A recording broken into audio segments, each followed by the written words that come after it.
Hello dear subscribers, today I will tell you how you can fix your error with Safari. So if you, when you're using Safari, Safari keeps popping up different messages. So how you can block these pop-ups? So for doing this, just go to the settings, and in the settings you need to find here Safari. So just find this.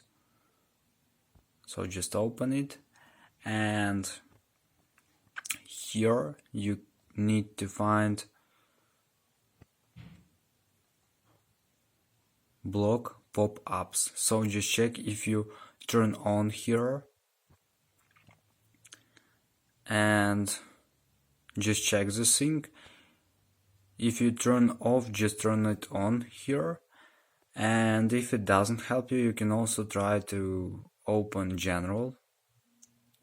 So just find here general, and in the general you need to find reset, and in the reset you need to find reset network settings.